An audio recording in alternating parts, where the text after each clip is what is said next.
Hello, everyone. Before we get started today, just a few quick housekeeping items to go over.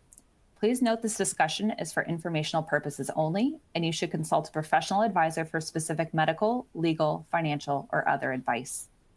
You can also find relevant resources to today's discussion in the related content box on your screen. Lastly, if you have any general questions or concerns, you may send them to practice.sustainability@ama-assn.org. Welcome to today's live discussion, How to Financially Sustain Behavioral Health in Your Practice, which is part of the BHI Collaborative's Overcoming Obstacles series.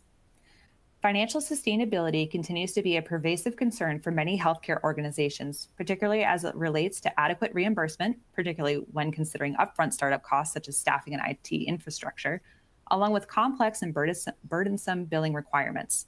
While many practices continue to combat these obstacles, there are actions that physicians and their care teams can take today to enhance the financial sustainability of these models.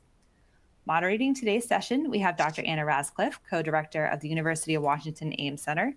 And joining today's conversation, we have Dr. William Beecroft, medical director of behavioral health at Blue Cross Blue Shield of Michigan, Dr. Nelson Branco, physician partner at Talmopis Pediatrics, Dr. Sandra Bond Chapman, Chief Director for the Center of Brain Health and Distinguished Professor at the University of Texas, Dallas, and Julie Geiler, Technical Assistance Associate and Policy Coordinator at the Collaborative Family Healthcare Association. This panel will explore real-world evidence-based solutions and best practices on how healthcare organizations can practically make BHI financially viable for their practices and ultimately their patients. And with that, I will turn the conversation over to our moderator, Dr. Radcliffe. All right. Hi, everyone. Welcome. We're really excited to be here today and share some of our experiences and our perspectives that hopefully will help you and your practice be able to be, sustainable for your integrated behavioral health efforts. So I am going to talk a little bit about just some perspectives, and then I'm going to ask each of our panelists a question to get the conversation started. As a reminder, we welcome your questions too, and you can type them into the Q&A.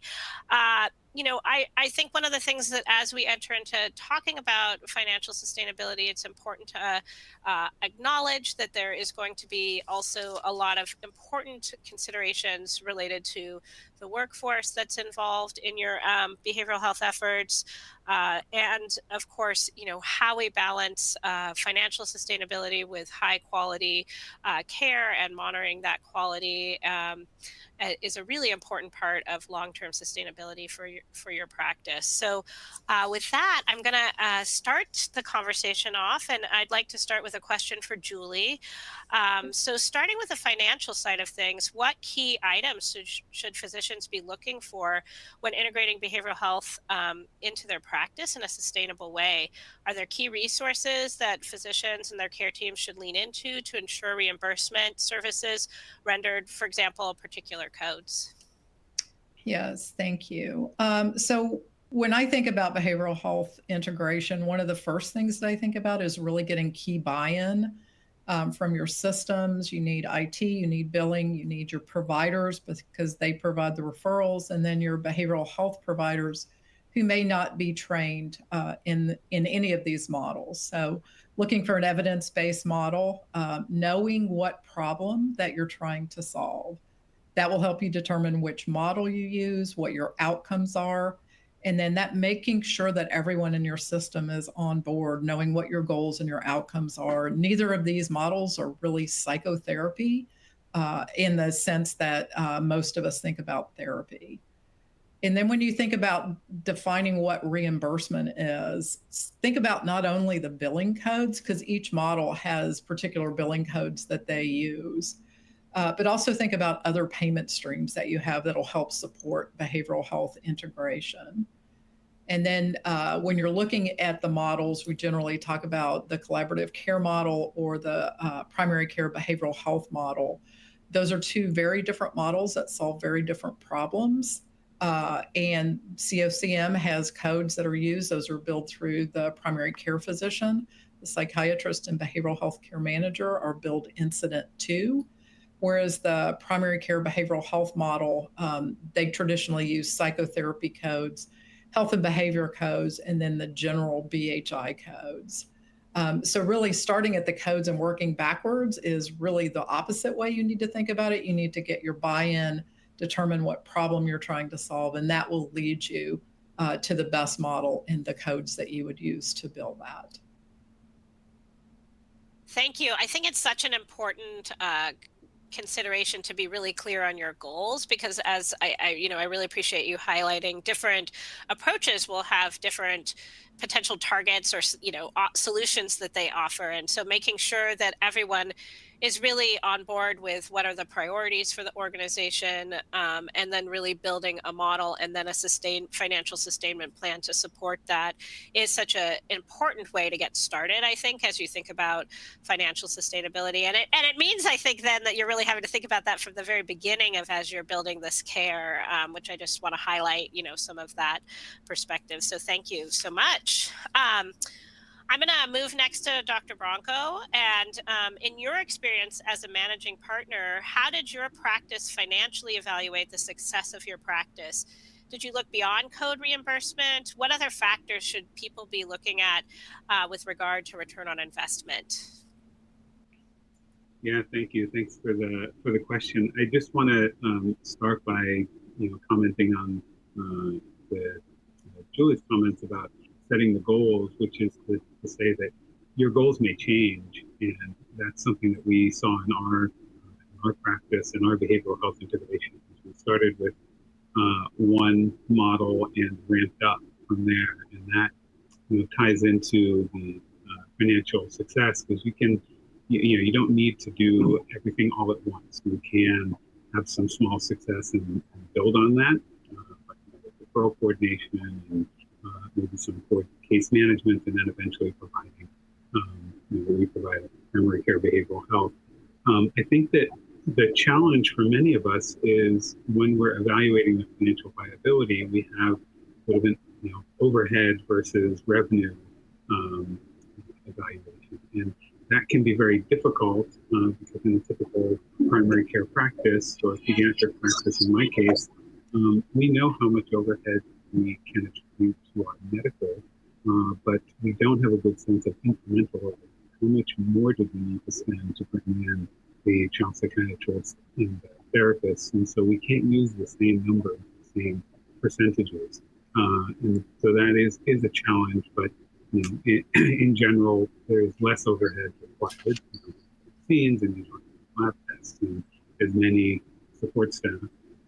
The other thing is maximizing billing and coding and reimbursements or payments, as Julie mentioned. Making a case for value to your payers when you're negotiating your contracts, not only in the fee-for-service contracts, but in the value-based contracts. There will be fewer referrals to the emergency room, fewer visits to urgent care. There's a great deal of data how valuable behavioral health management is to not only behavioral health outcomes, but medical outcomes. There will be increased productivity on part of your medical providers. And you can only really take advantage of that if you take advantage of it. Open up spots for more well care, more preventative care, care follow-up.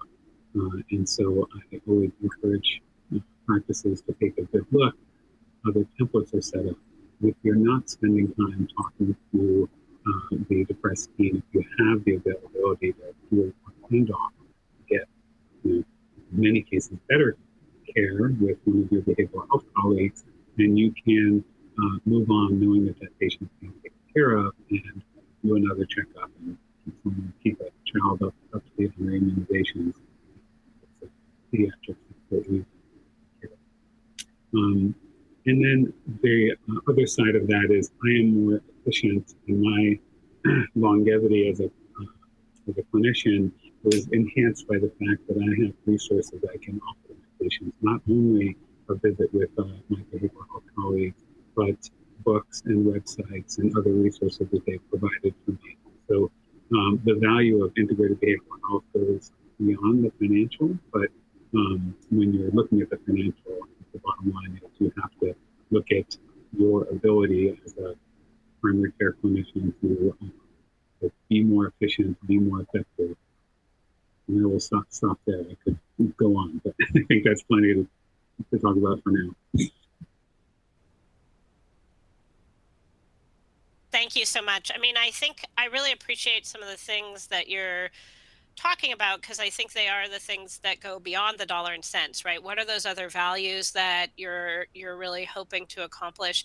And it also sounds like having some way to tell the story of how integrated behavioral health may be helping you accomplish those things can be really valuable. I can, it sounds like maybe thinking about some of those measures, like can you measure in some way productivity or some of these other dimensions of your practice and really make that value argument.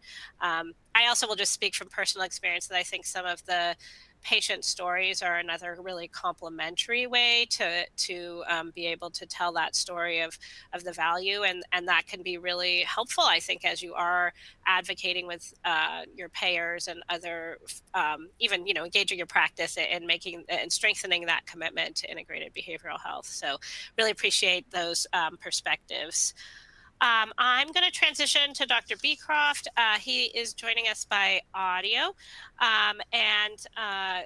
Working for a payer, what do payers need to understand about the importance of supporting sustainment of behavioral health integration?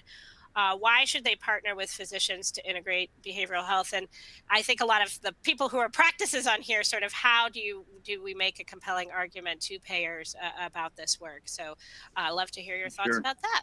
Contrary to popular belief, Blue Cross Blue Shield of Michigan really has a fiduciary responsibility to its members to really try to look at total health care. And we're looking at total health care dollars when it comes to being a financial institution, which is true. Insurance companies are. But they're founded by physicians, and physicians have a big part of that. What was really compelling for making the argument to pay for collaborative care was the issue of, and Milliman brought this out in their 2014 and the later editions as well, that about anywhere from 13, 14% of the population to, in our case, was about 26% of the population has both behavioral health and medical needs simultaneous in the primary care setting. As a internist in the past, I know about 30% of my patients were primary reason that they came to the office was a behavioral health condition, and you see that in primary care quite a bit. So when you start looking at that total medical spend, it's about double that. So that's where the 2-to-1 ratio that you see that's brought up over and over and over again with collaborative care, it really does exist.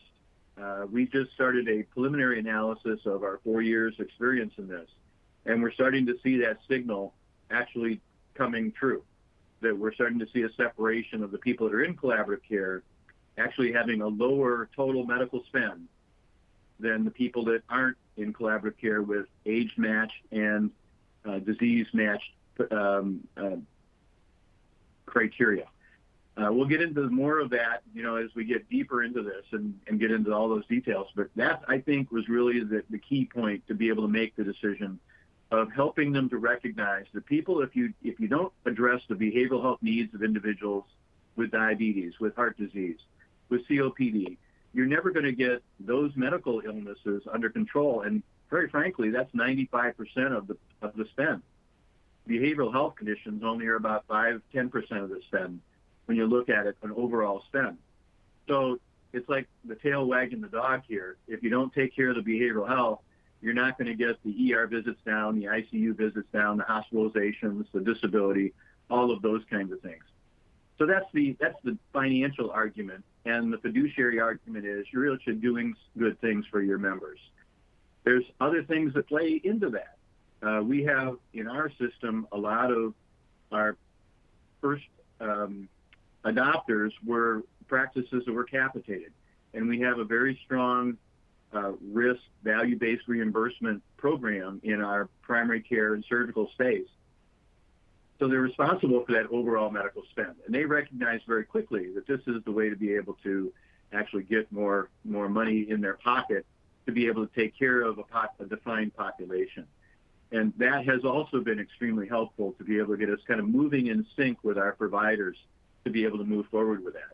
It kind of addresses the issue also of looking at your funding streams. It's not just the fees that you get from collaborative care, but it's the other fees that you may get in any kind of value-based reimbursement for HEDIS measures. Or for plans, it turns into STARS ratings, which are Medicare specific, but also play a factor in your commercial products, that you actually get money from the government for being a better quality provider. So having a higher STARS rating is going to be able to get you indirect funding for that. But the way you do that is by improving your A1Cs, your FEV1s, all of those kinds of things really help to be able to get you more dollars in the bucket.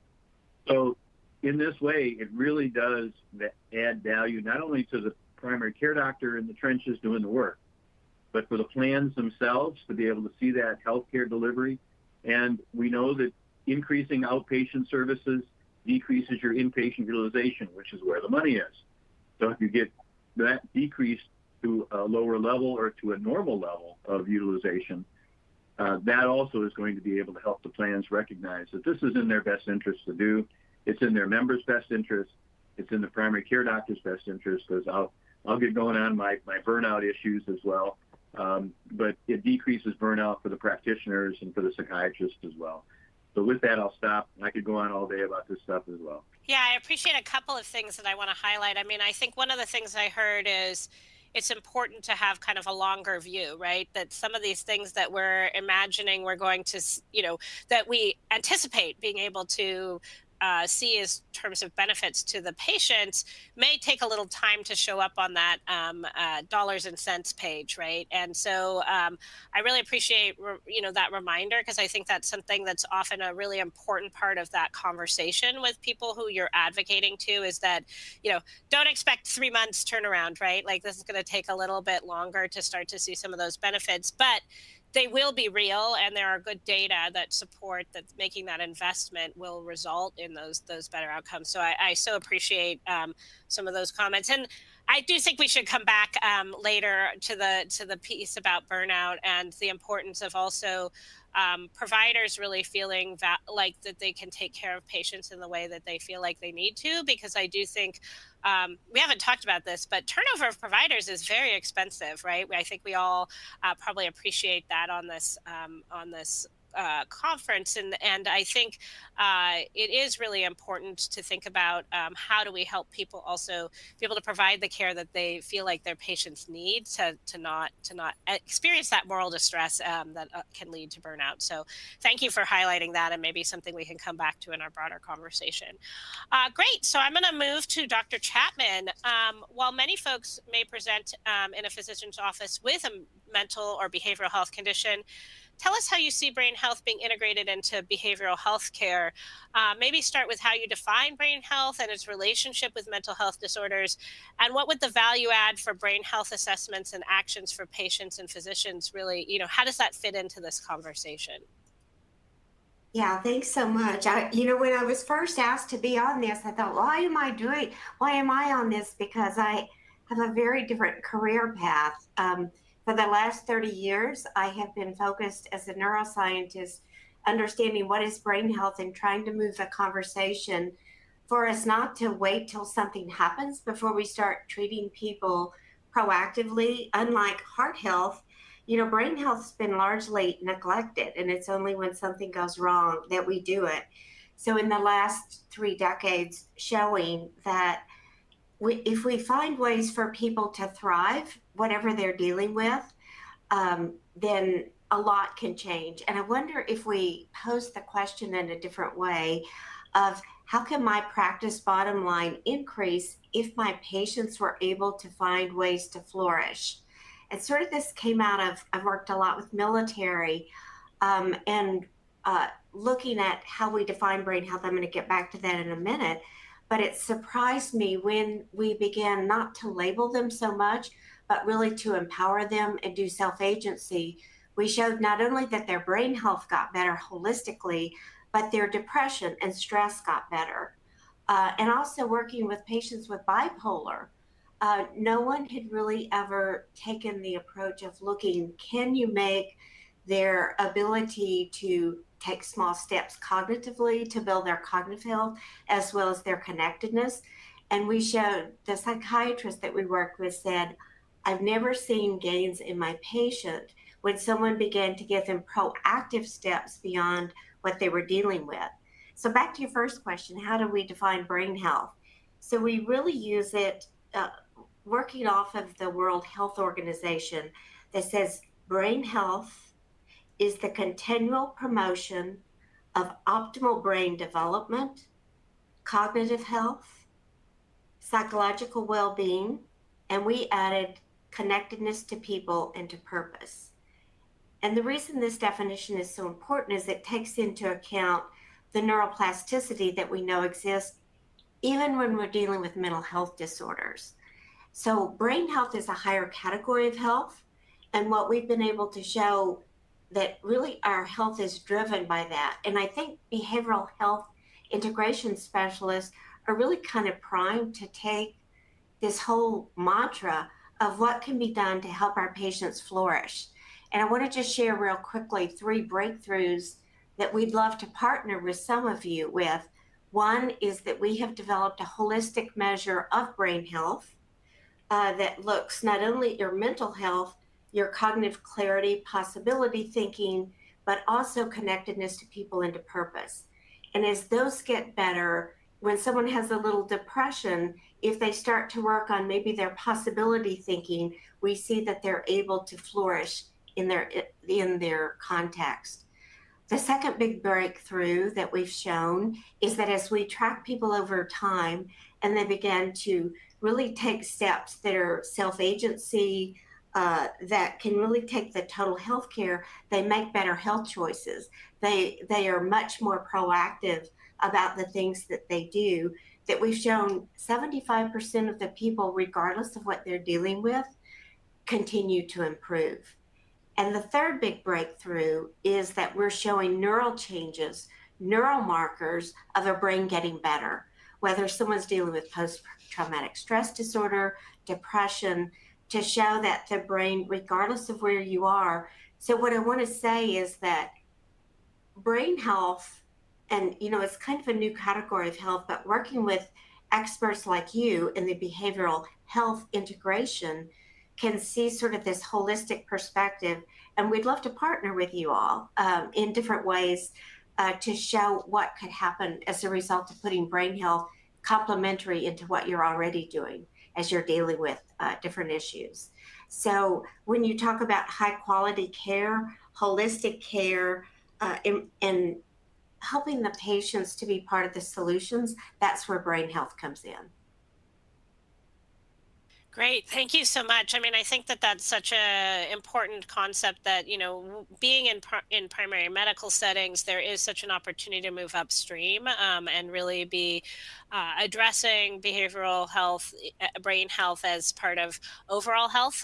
So I appreciate you highlighting that opportunity. And as we're thinking about building this capacity, really making sure we're thinking holistically around that whole spectrum from prevention to addressing diagnosable mental health conditions. So thank you for that perspective. I'm going to start now and transition to kind of open up questions to the whole panel. The first question that I'd like to focus on is, are there any things that you see coming, down in terms of policy or other opportunities in 2024 that would really, you think might be helpful to support sustainability of behavioral health integration, things you're excited about, things you're hearing about? So I'll kind of open it up to everyone and see if there's any responses to that question.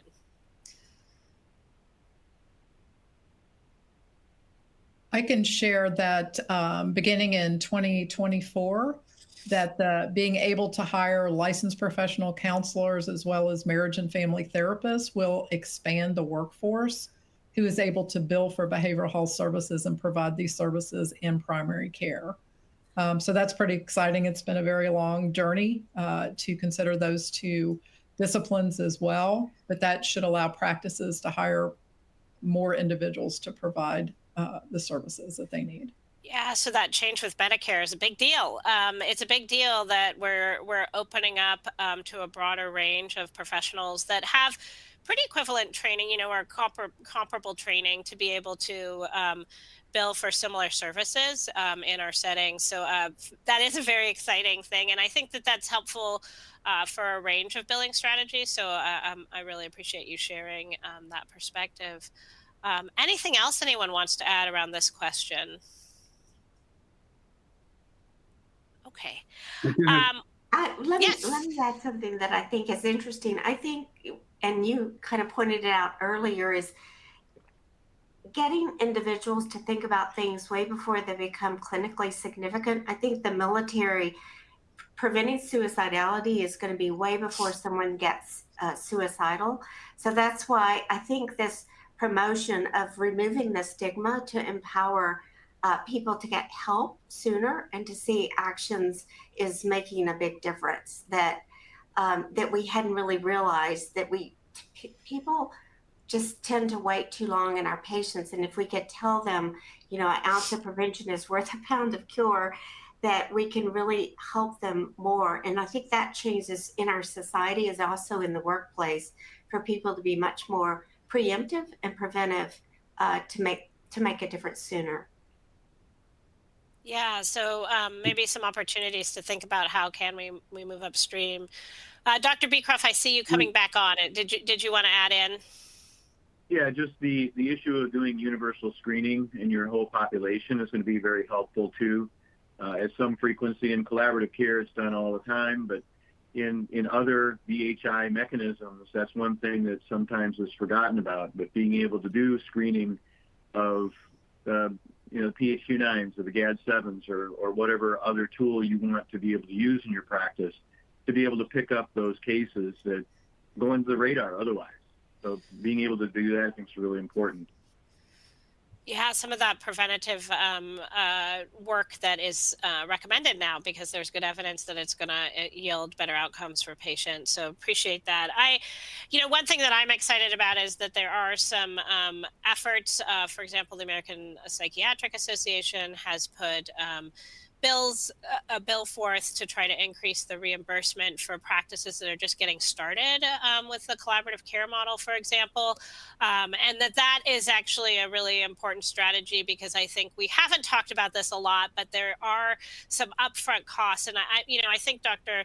Bronco, you did a nice job of sort of highlighting that you may have to start small and get those early gains to really build. There is some upfront cost that often comes from an organization as you hire people, and then may take a little while to build enough billing to start to make that a more financially sustainable approach. So there are some innovative strategies trying to look at how can we support practices that are in those early phases of building out their integrated behavioral health capacity. Great. Did anyone want to add anything? Yeah. So sorry, I'm hoping that people can hear me a little better now. Please let me know.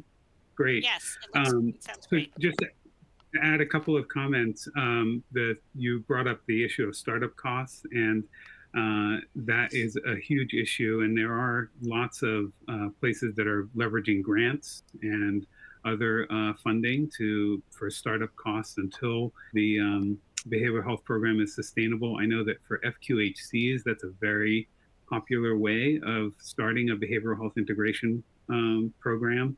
I just got back from the American Academy of Pediatrics conference in DC, where there's a lot of advocacy being done for mental health parity and integrating behavioral health and policies, and advocating to legislators for that.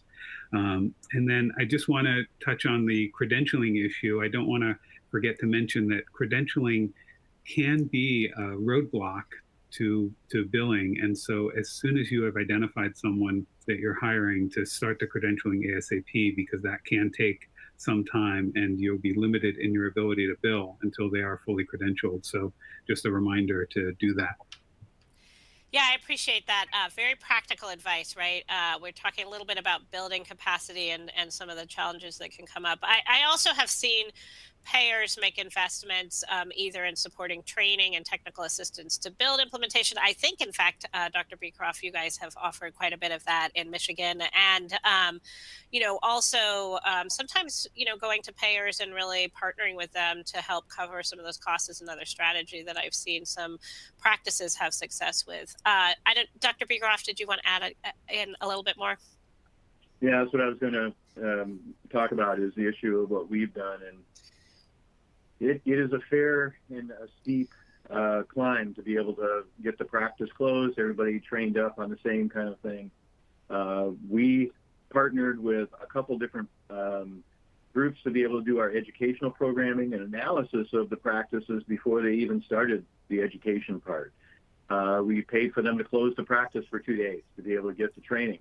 So everybody in the practice was ready to go the day that they started opening up the door again. And then really supporting the issue of the tools that are necessary for collaborative care. You've got the routine patient evaluation tool that you have to do, templates of contracts, those sorts of things to be able to get the infrastructure put together.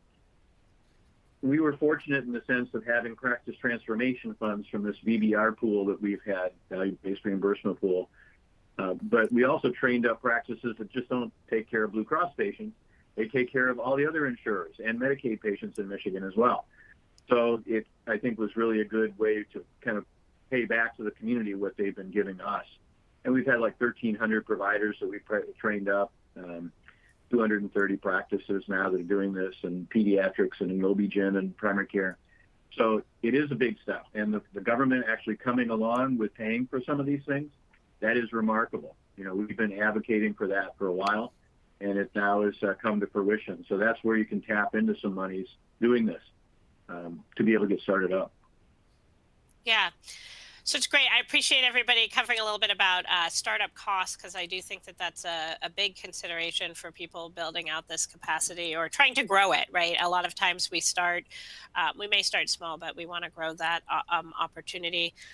I think I'm going to kind of transition and talk about sort of big picture and say, a little bit of, I'd love for people to share their key advice that they might give a physician or their care team who are working to financially sustain their practices today. I mean, we've talked a little bit about how to think about startup costs, but, are there strategies that have really helped you cover, get your, insurance partners to really fully cover the cost of some of those services? Are there things, I know you guys have kind of sprinkled those throughout the conversation so far, but there are a couple of key things that you would want to highlight to people listening about how to cover some of those things when you get started.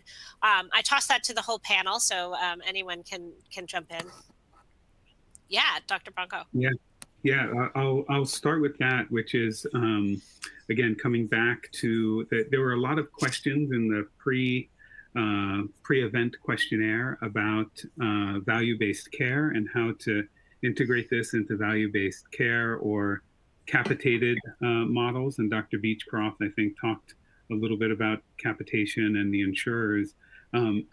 If you can increase your screenings, then you will do better on the HEDIS measure for screening. If you can create more spots for checkups and immunizations, you will increase your HEDIS numbers on immunization.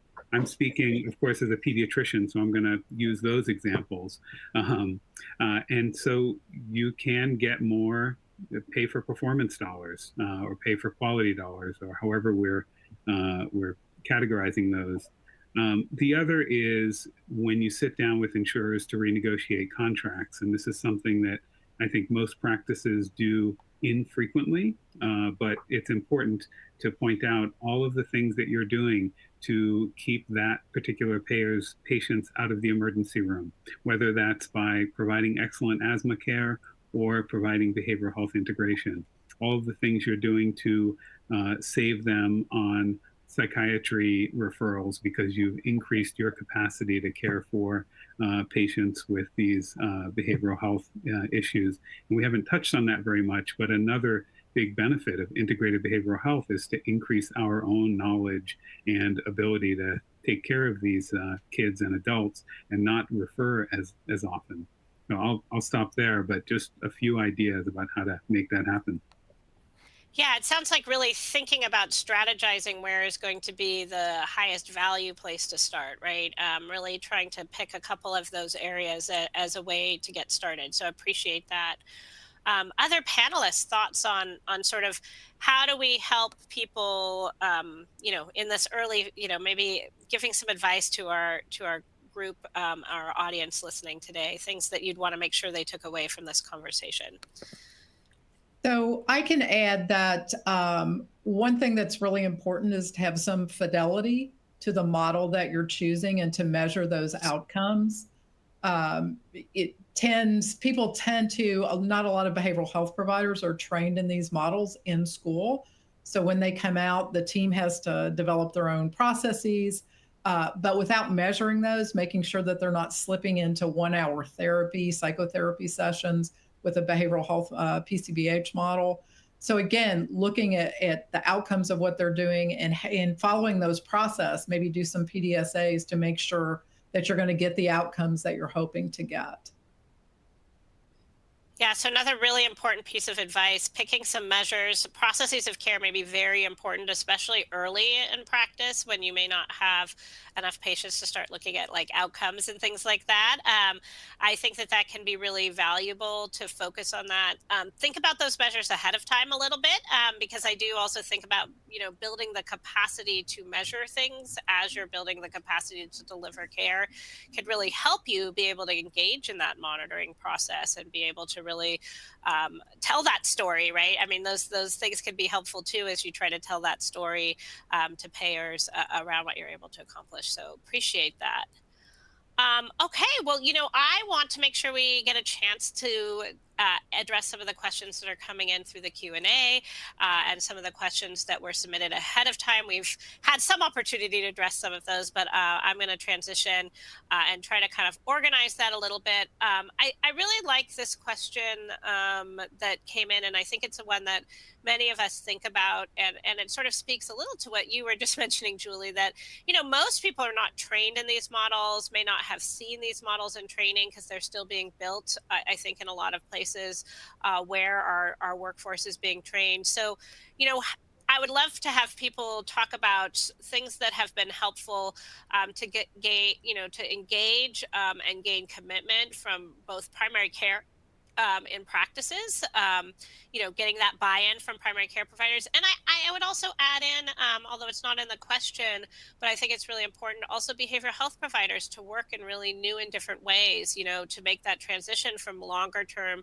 care to maybe shorter, more intensive kinds of ways of connecting with patients, different than maybe what they were trained in. So I'd love to hear people's ideas about what they've seen to be helpful as they're trying to really engage their whole care team in this work. So I'll open it up. Well, when we built our program, we used technical assistance, which I would highly recommend to anyone that's thinking about this work. And there are ways that you can get it online. There are webinars that you can access, as well as hiring individuals to come in and help you.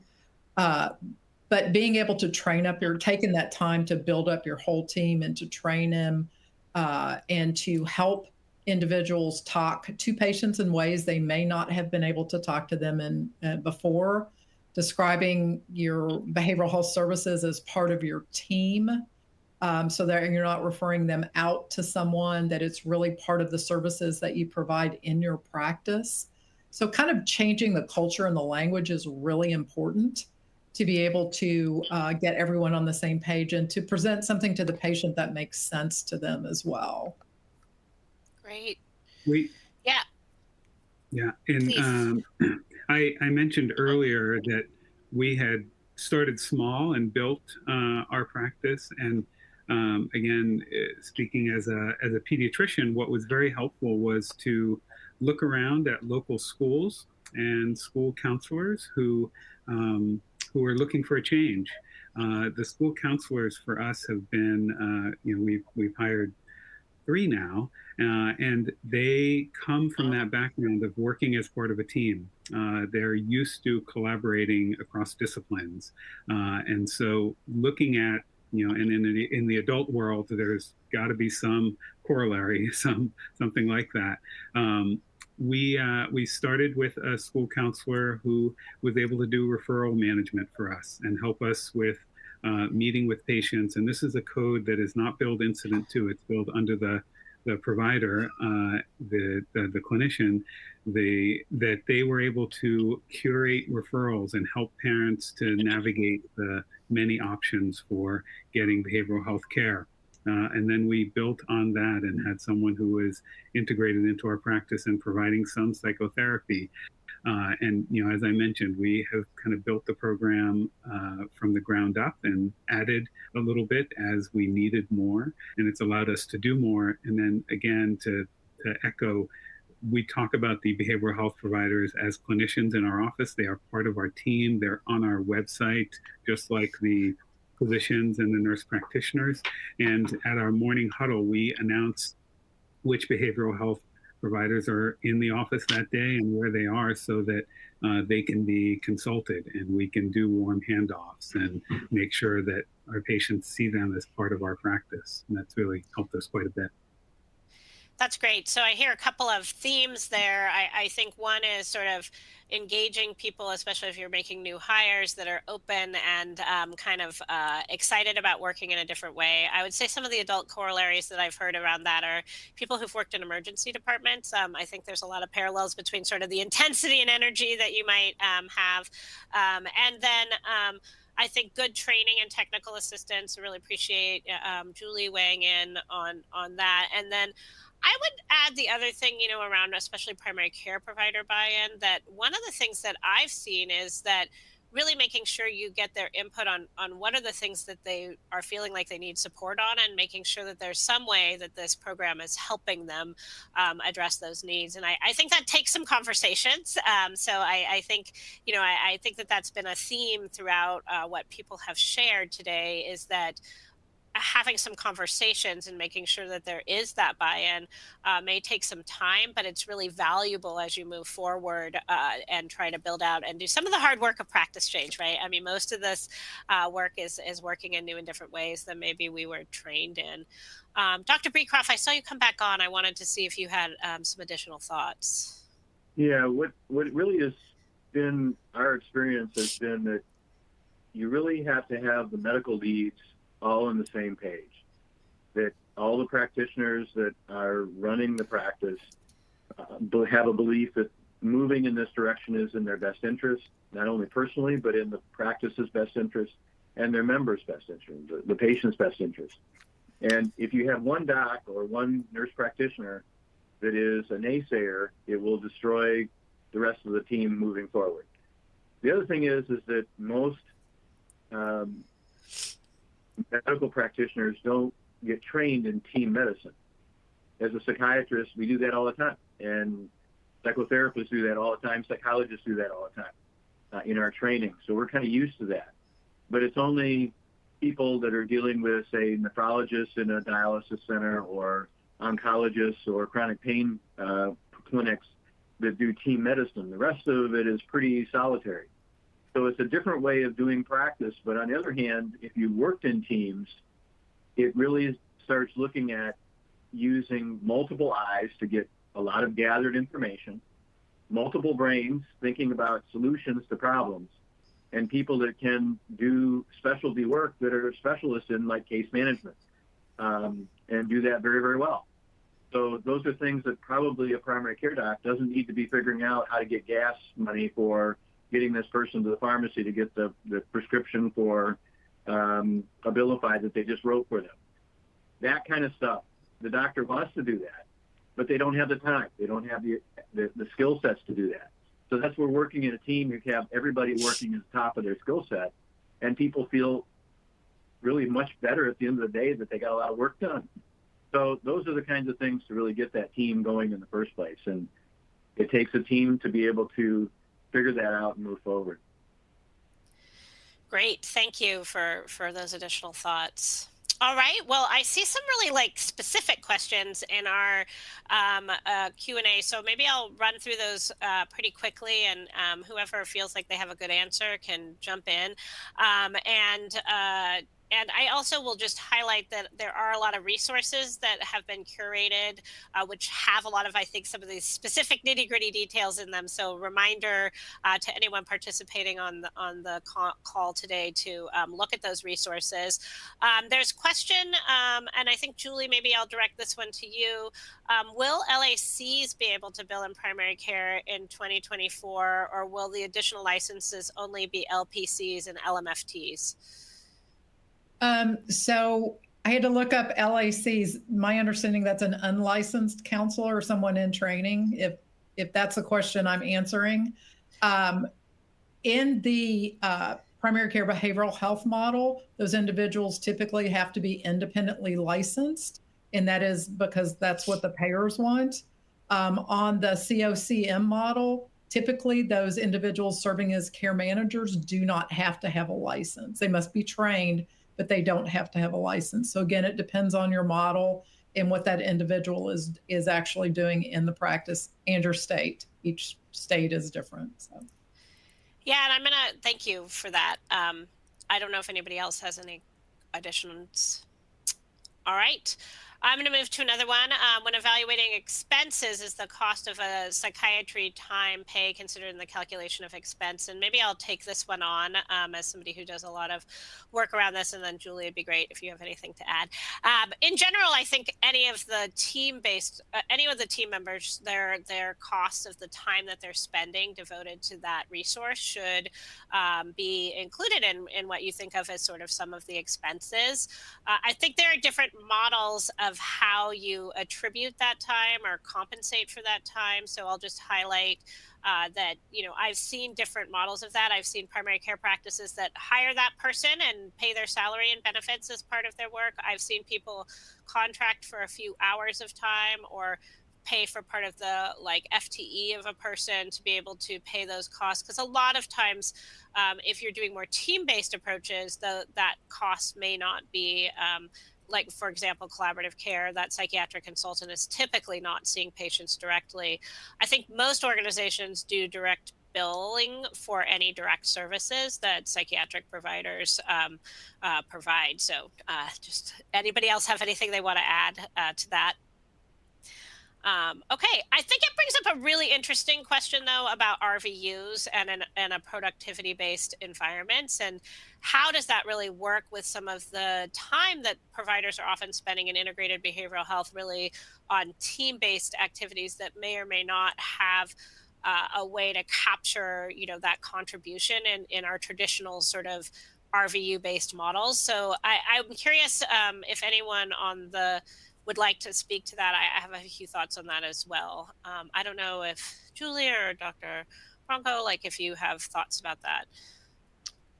There are some general BHI codes that can help to cover some of the non-typical, you're not enrolled in COCM necessarily, or PCBH is doing some of that care coordination. But as far as RVUs, I think that's probably challenging. I have not seen that done, so I really can't speak to that. But there are ways to get some of that typically unbillable work billed now with the new general BHI codes. So that might be a strategy. Great. Other thoughts from the team? Yeah, I think this is just another place where the RVU system fails to adequately demonstrate the work that's being done. Again, I always come back to talking about, have we made the whole pot bigger? Have we gotten better at doing screening because we've taken away the reluctance to screen because we don't have anything to do with a positive screen? You can't attribute that to a particular behavioral health practitioner. But again, using some of the collaborative care codes, using the case management codes, the telephone care codes, those are all ways to appropriately attribute RVUs to the behavioral health practitioner. Yeah, I'll just add in that I've seen a few different examples of how people have done this. I think one of the ways that people think about this is perhaps that whole FTE of a person is not actually devoted to productivity-based activities. So perhaps if you are in a productivity environment, having a lower sort of FTE that is being used as you do those calculations, to acknowledge that some of that work is not going to make sense in that environment. And so we've definitely seen that. I've seen organization. So for example, that's actually how it works with psychiatric consultants at the University of Washington. Their clinical FTE devoted to collaborative care is not included in their baseline clinical FTE that's used in their productivity calculation. So I'm just naming that because I think, you know, these are some of the things that you do have to anticipate and plan for, and then really articulating, are there other ways you might, you know, assess people's contribution? So are there process-based measures that maybe there's incentive pay tied to, or things like that, are things to think about, right, as we move to maybe a world that isn't just fee for service. So some ideas to see that process. All right, the next one that I have, and I'd love to hear maybe a little bit from Dr. Chapman if she has thoughts about this one, which is, you know, the question is really around digital intake processes, but I'm actually curious too about what are some of the things we should be trying to assess as we're bringing people into the practices. You know, what are some questions or ways we might be trying to gather that information that's efficient? Because I think that is one of the challenges, right? There's just never enough time for everything you want to do. So I don't know if Dr. Chapman, you have any thoughts about briefer ways to get involved, and then I'd love for other people to talk about if they've seen any use of sort of digital assessments to try to facilitate that intake process. Yes, so, and I love hearing all these comments. It's such a different feel for me. And absolutely, as I mentioned, one of the things that we have validated is this brain health index that people can do online now. And there is a link to the Brain Health Project that's offered for free for people to do. And the intake process allows you to, you know, really see where you are as an individual, to think about capacity building as you're looking for improving positive outcomes. The more doctors that take to account where the individual is and the gains that they make, I think it's going to make a really big change on sort of the self-agency of their role in their better care, you know, so that they can begin to partner. So I think the intake of where do you see the patient's role in making themselves better, along with you as the doctor. You know, we've worked with a lot of pediatric brain injury, with a lot of stress, depression, kids in underserved populations. And the more we do it to remove the stigma in our intake process from not what's wrong with you, but what are some capacities that you can build, they really kind of get around it and do a lot more to be part of the equation of being better. And so the intake process for technology is now there. And I think COVID really made that much more open, where individuals were willing to do it and give their information and see where they were. Great. Anyone else using digital processes? Yeah, Dr. Branco. Yeah, so we, in our practice, we have actually been using a product called JotForm that allows us to create intake forms and not only collect, you know, demographic data and some history on, again, in our situation, school and school performance and other useful info, but then it just provides a way for our child psychiatrists and therapists to get a description of the concerns that the parent or the teen might have. And so that's been very effective, and we found a way to integrate that into our EHR. We also use a lot of portal messaging.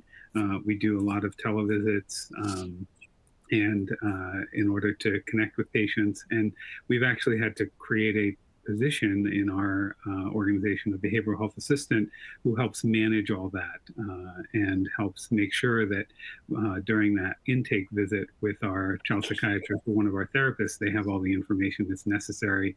We chose JotForm, but there are, because it's HIPAA compliant and we had been using it for other things in our practice, but there are lots of other solutions that will do the same thing. Thank you so much for sharing. I think, the person who asked that question was saying they're thinking about that a lot, right? Because I do think as we try to get to that population health level, where are the efficiencies that we can have? If we can have some of that intake happen asynchronously, does that allow our providers during those, practice hours to work in different ways? And I think I really appreciate your examples, because I think having the information you need probably makes that, even a single or, reduces it to a couple visits, maybe with a provider that is, needs to be leveraged in your practice to have the most impact, as opposed to them spending a lot of time trying to gather that information in real time, which may or may not be the most effective use of their and efficient use of their time. So really appreciate all of these examples. We're getting to the top of the hour and we probably should be wrapping up. I guess I'll just maybe give everybody a minute or 30 seconds to say, are there any final thoughts you have from this conversation today? And I see the question came in and it was JOT, J-O-T, right? Form. Okay. Great. So any final thoughts from our panelists? Well, I would like to close with, I think the behavioral health integration specialists are really primed to tackle brain health, where patients and individuals begin to realize that there's so much that they can do to really promote their overall health and make better health choices and close the treatment gaps and remove stigma. Thank you. Any final thoughts from any of our other panelists? I'd just like to remind people that this takes a long time to really gel, to build a team, to change the culture. And I think, as was previously said, you have to be flexible, and it's individual. Each practice is very, very different and unique.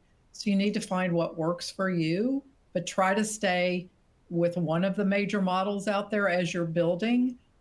Focus on one. Once you get that down and you've got your outcomes and your processes, then think about bringing the other. But trying to do both is really a recipe for disaster. So. Yeah, I hear trying to think, you have to be really strategic in what you're doing, right? So and it's okay to maybe start a little smaller and build capacity over time. And I think that's something that maybe you were echoing, Dr. Branco, like about your practice too, right? Starting small and growing. Anything else you'd like to add? Yeah, sorry. I would like to add, and this is in a way to answer one of the questions that came through about how to get buy-in. I will use our example. In our practice, we participate in a hospitalist program. And so the hospitalists will go to the emergency room and see our patients who present during the day. They will go to the C-sections and the births that we used to get pulled from the office to see. We happily participate in that program and support it because it allows us to stay in the office and take care of our patients. Behavioral health integration is no different. We also have advice nurses who do not generate revenue, but help us take better care of our patients and help us provide access to our patients. And so, in the same way, our behavioral health providers help us take much better care of our patients. They give us resources to take better care of our patients, and they make us more productive and allow us to do more screening and find these issues well before they become a problem. So that's how I get buy-in, and that's how I like to think about the financial sustainability of behavioral health integration.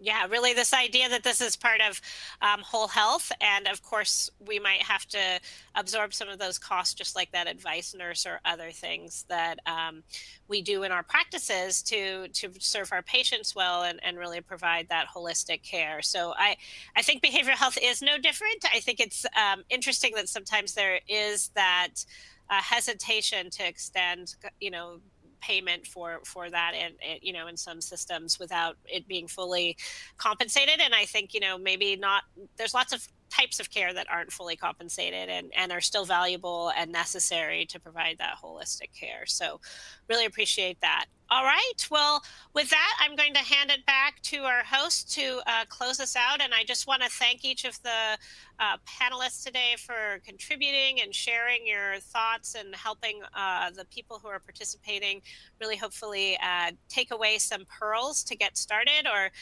extend their ability to sustain their practices. So handing it back to you. Great. Thank you again, Dr. Rascliffe, Dr. Beecroft, Dr. Branco, Dr. Chapman, and Julie for sharing your expertise and experience with our viewers today. And thank you to our audience for joining this discussion.